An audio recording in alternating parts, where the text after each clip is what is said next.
Hai, welcome back my YouTube channel Petri. Kali ini Bu Petri sedang mengikuti Didamba dari P4TK IPA. Apa itu Didamba? Didamba itu adalah singkatan dari diklat, D-nya diklat, D-nya daring, M-nya itu masif, banyak dari kata terbuka gitu. Jadi diklatnya online. Materi kelas yang dipilih di sini adalah kelasnya misi luar angkasa. Di sesi pertama pendidikan abad 21 dan filosofi STEM. Aktivitas akan dilakukan pada topik ini adalah saudara harus membaca bahan ajar dan membuat rangkuman, boleh dalam bentuk bagan, keterkaitan antara pendekatan STEM dengan pendidikan abad 21. Oke, sambil Ibu Petri belajar di sini, jadi sambil merekam gitu. Jadi nanti bisa diulang-ulang kembali untuk kegiatan berikutnya. Pendidikan abad 21 dan filosofi STEM. Di slide berikutnya menjelaskan bahwa paradigma pendidikan nasional abad 21 ini, pertama, pendidikan abad 21 harus berorientasi pada ilmu pengetahuan matematika dan sains alam disertai dengan sains sosial dan kemanusiaan. Kedua, menjelaskan pendidikan membangun sifat keilmuan, yaitu kritis, logis, analitis, kreatif, dan mampu beradaptasi. Yang ketiga, pada setiap jenjang pendidikan perlu ditanamkan jiwa kemandirian. Paradigma pembelajaran abad 21 menekankan pada kemampuan peserta didik dalam: pertama, mencari tahu dari berbagai sumber. Kedua, merumuskan permasalahan. Tiga, berpikir analitis. Empat, bekerja sama dan berkolaborasi dalam menyelesaikan masalah. Ini adalah bagian dari paradigma pembelajaran abad 21. Ciri abad 21 ada 4, dimulai dari informasi tersedia di mana saja, kapan saja, kan sekarang mudah sekali mengakses dari internet ya. Kemudian komputasi, menunjukkan lebih cepat memakai mesin, otomasi, dan komunikasi. Kita jelaskan mulai dari informasi. Dari informasi yang tersedia di mana saja, kapan saja, ini mode pembelajarannya diarahkan untuk mendorong peserta didik mencari tahu dari berbagai sumber observasi gitu ya, bukan diberitahu. Dan yang kedua, kalau komputasi, pembelajaran diarahkan untuk mampu merumuskan masalah, mulai dari menanya, bukan hanya menyelesaikan masalah atau menjawab. Nah, kalau ciri yang ketiga, otomasi, pembelajaran diarahkan untuk melatih berpikir analitis, pengambilan keputusan, bukan berpikir mekanistis yang rutin begitu-begitu saja gitu ya. Dan yang terakhir, keempat, komunikasi, dari mana saja, kemana saja. Kemudian pembelajaran menekankan pentingnya kerjasama dan kolaborasi dalam menyelesaikan masalah. Di slide berikutnya dijelaskan bahwa paradigma pembelajaran abad 21 jika dibandingkan antara traditional learning environment dengan new learning environment. Kalau tradisional, teacher center, berpusat pada guru. Kalau sudah new learning, pembelajaran baru, berpusat pada siswa. Kedua, single sense stimulation, berarti hanya satu stimulasinya. Sementara kalau yang baru sudah multi, sudah banyak stimulasinya. Yang ketiga, di sini ada multi, ada single path progression. Kalau new learningnya multi path progression. Terus single media, isolated work. Di sini collaborative work. Informative delivery-nya kalau tradisional mau diantarkan, sementara di sini information exchange, dapat bertukar. Passive learning kalau yang tradisional, sekarang active learning. Factual knowledge based learning pada tradisional. Pada new learning, critical thinking and wire decision making, berarti harus berpikir kritis gitu kan, membuat siswa berpikir kritis dan reaktif respon dibandingkan dengan proaktif. Pada ini tradisional, isolated, artificial gitu kan. Sedangkan di sini authentic, real, Word Context. Ini sumber dari STE tahun 2000. Berlanjut pada karakteristik pembelajaran abad 21, yaitu dilihat ada sumber dari Trilling dan Fadel pada tahun 2009 menyatakan bahwa pelangi keterampilan pengetahuan, keterampilan abad 21 meliputi yang warna hijau tua ini mayoritasnya core subject and 21 century themes. Kemudian di sini ada life and concern, kemampuan dalam menghadapi hidup, pembelajaran dan inovasi, keahlian, kemudian informasi dari media dan keahlian teknologi gitu kan, menggunakan teknologi. Ini udah di slide ke-7 dibahas nih. Keterampilan abad 21 itu meliputi mulai dari kreativitas, yang pertama, kedua critical thinking, ketiga komunikasi, dan keempat kolaborasi. Ini yang kita kenal dengan 4C ya di kurikulum 2013. Kreatif itu apa? Kalau kemampuan untuk mengembangkan, melaksanakan, menyampaikan gagasan baru kepada orang lain, yang bersifat terbuka dan responsif terhadap perspektif baru yang berbeda. Di sini kalau ada gagasan, kemudian kita berelaborasi, mengambil resiko dan penyempurnaan. Ini urutannya. Critical thinking atau berpikir kritis. Pada kegiatan proses belajar mengajar dirancang melalui 5M, makanya dikenal adanya pendekatan saintifik, mulai dari mengamati, menanya, mengumpulkan informasi, mengolah informasi, mengkomunikasikan, gitu kan. Di sini kalau ada problem, ada masalah, direnungkan, berpikir kritis, berpikir bagaimana masalah itu selesai hingga mendapatkan solusi. Itu namanya berpikir kritis. Kecerdasan yang ketiga itu communication, mampu berkomunikasi, bagaimana memahami, mengelola, menciptakan komunikasi yang efektif dalam berbagai bentuk dan isi secara lisan, tulisan, dan multimedia. Jadi 5 yang penting itu memberitahu, menginstruksikan, motivasi, mendengarkan secara efektif, dan persuade atau membujuk.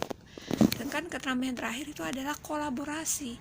Bagaimana mampu bekerja sama dalam berkelompok, beradaptasi, dan berbagi peran dan tanggung jawab, menempatkan empati pada tempatnya. Di sini menghormati perspektif yang berbeda. Kemampuan untuk saling menghormati, membangun kesepakatan, kompromi, tanggung jawab bersama, itu yang namanya kolaborasi. Lanjut pada 4 pilar belajar di abad 21 menurut UNESCO. Yang pertama, learning to know, bagaimana mencari tahu. Kedua, learning to do, belajar untuk mengerjakan. Yang ketiga, learning to be, belajar untuk menjadi pribadi. Dan yang terakhir, learning to live together, belajar untuk hidup berdampingan, gitu ya. Sistem dari pendukung pembelajaran abad 21 ini dalam pembelajaran IPA dilaksanakan secara inquiry dengan pendekatan yang berpusat pada siswa untuk menumbuhkan kemampuan berpikir kreatif, kritis, mampu memecahkan masalah, melatih kemampuan berinovasi, dan menekankan pada pentingnya kolaborasi dan komunikasi. Contoh dari aktivitas pembelajaran abad 21 kita lihat. Pertama, siswa mengidentifikasi masalah mengenai keterbatasan lahan dan di perkotaan. Itu masuk dalam kategori berpikir kritis, gitu ya. Kemampuan siswa membuat desain sesuai dengan solusi terbaik yang dipilih, masuk dalam kreatif. Siswa dapat melompokkan, membuat purwarupa berbagai macam perangkat hidroponik sesuai dengan desain, masuk ke dalam kolaborasi. Dan yang terakhir, siswa mampu mempresentasikan hasil pembuatannya purwarupa perangkat hidroponik dengan menekankan pada kemampuan persuasif, masuk kepada keterampilan abad 21 yang namanya komunikasi. Kita lihat, membangun generasi emas 2045 yang dibekali keterampilan abad 21. Keterampilan abad 21 yang dibutuhkan setiap siswa meliputi, kalau kita udah mengikuti PPK, itu kemarin PKP kimia, ini udah dibahas sebenarnya ya oleh Bapak Ibu guru. Di sini ditekankan lagi untuk kualitas karakter meliputi 5 hal. Yang pertama, religiositas, nasionalisme, kemandirian, gotong royong, dan integritas ya. Terus pada level literasi dasar di sini literasi bahasa, literasi numerasi, literasi sains, literasi digital teknologi, literasi finansial, literasi budaya dan kewargaan.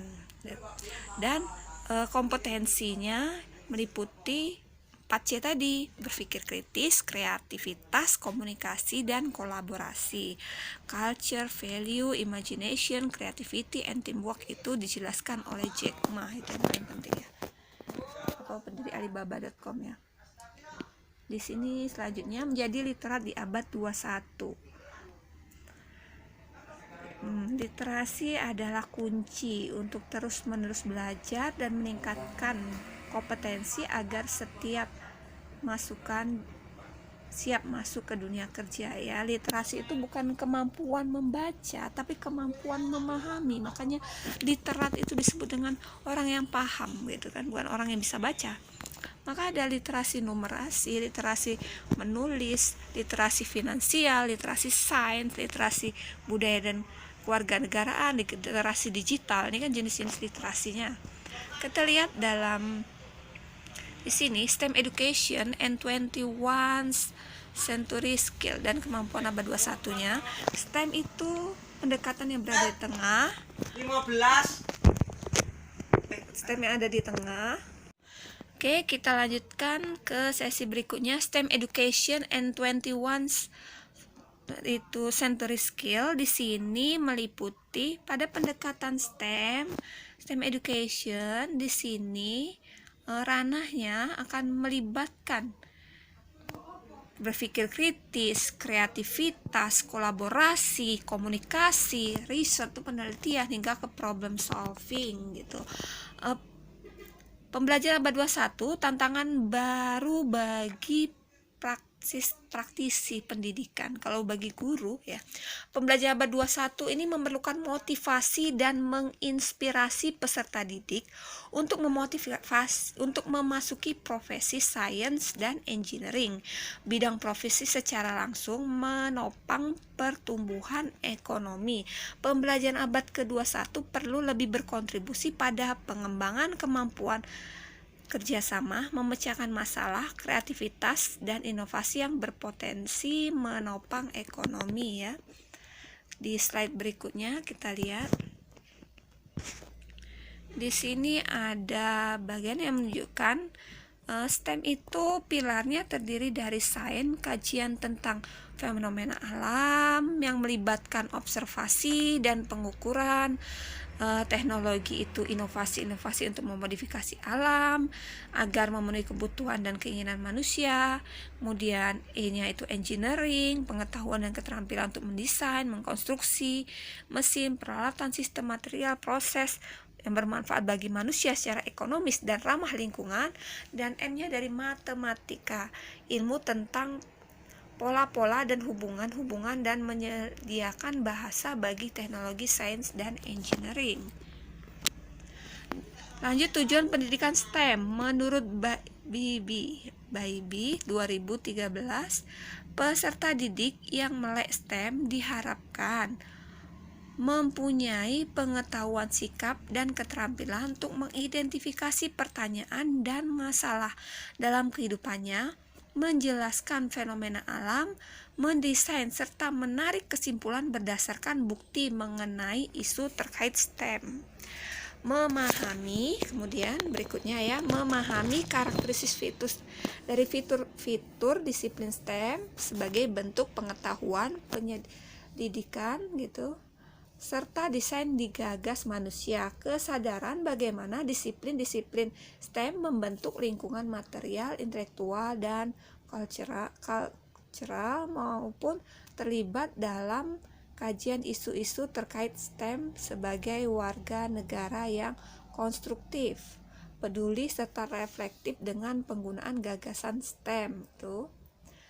Oke. Kita lanjut ke slide ke-21. Di sini menjelaskan STEM itu tujuannya untuk siswa. Yang pertama, literasi STEM, kompetensi abad 21, kedua, ketiga, kesiapan tenaga kerja STEM, keempat, minat dan keterlibatan membuat koneksi Jadi tujuan untuk mendidik itu dalam meningkatkan konten STEM dan meningkatkan pedagogical content knowledge dalam pembelajaran. Hasilnya untuk siswa, yang pertama belajar dan berprestasi, kemudian berkompetensi abad 21, ketiga ketekunan dan kegigihan belajar, meningkatkan prestasi, yang keempat pekerjaan yang berhubungan dengan STEM, 5 meningkatkan minat STEM, keenam mengembangkan identitas STEM, dan yang terakhir kemampuan untuk membuat koneksi di antara disiplin STEM. Hasilnya untuk pendidik dengan pembelajaran STEM ini adanya perubahan dalam praktek peningkatan konten STEM dan PJK ya. Kita lihat di sini. Pendidikan STEM mengaitkan proses sains dan desain, proses engineering. Di sebelah kiri ada diagram sains proses, di kanan ada engineering proses. Di kiri ada metode untuk sains proses. Maaf, ini slide-nya mundur. Dimulai dari 5 tahapan. Yang pertama, sains proses metodenya equation, membuat pertanyaan. Kedua, menulis hipotesis. Ketiga, ketiga membuat prediksi, keempat menampilkan eksperimen, hingga pada yang terakhir membuat kesimpulan ya. Itu 5 tahapan hingga mendapat application-nya dari scientific method. Sedangkan engineering process meliputi, ini kan siklus ya, bisa mulai dari define the problem, menentukan masalah, merancang solusi, membuat model, melakukan tes dari model, hingga pada refleksi. Itu hubungannya ya. Di slide ke-22 ini kita lihat di sini. Sebenarnya di slide 22 tadi, sekarang slide terakhir ini ada video. Coba kita putarkan dulu videonya, suaranya udah berasal belum nih? Sinyalnya yang agak ini ya di sini. Coba saya ulang dulu videonya. Oh ya, videonya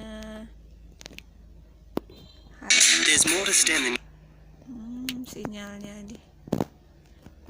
Tunggu sebentar untuk memutar video ini. Saya harus pilih provider yang lumayan kencang ya. Karena kalau lambat kayak tadi putus-putus videonya. Tunggu sebentar. Mau tampilin video dulu untuk di sini ya.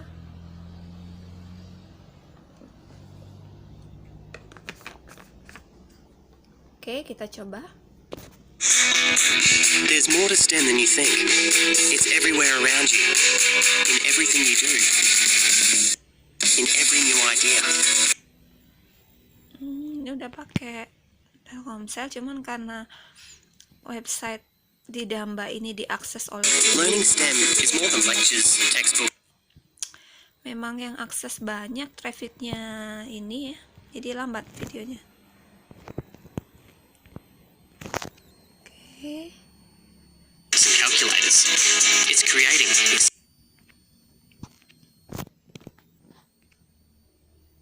Oke, saya coba downloadkan dulu kalau berhasil ya. Mau memutarkan ini. Agak ini ya. Susah sinyalnya ya.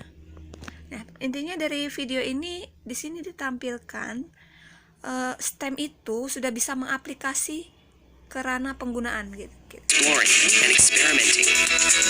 Developing new ways of thinking. Finding better ways of doing things. When you choose STEM, you'll be using the latest technology, working in and outside the classroom, thinking outside the box to solve global and local problems. STEM will give you the skills and knowledge to land your dream job. That's why it's important you choose STEM subjects in years 11 and 12. So no matter what job you choose to do, you'll stand out and make your mark. Adapt to any situation and have the skills to do any job, any place, any time, anywhere. Give yourself the best opportunity for an exciting future. I want more for my life. I will make it happen. I will succeed. Choose STEM. Oke, itu ya. Kita tahu kalau STEM itu bisa diaplikasikan langsung.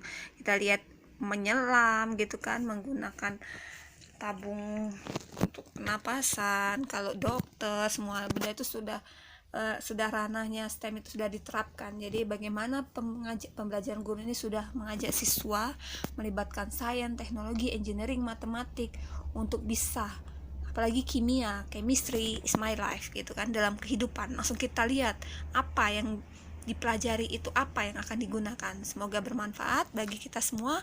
Wabillahi taufiq wal hidayah. Wassalamualaikum warahmatullahi wabarakatuh. Terima kasih.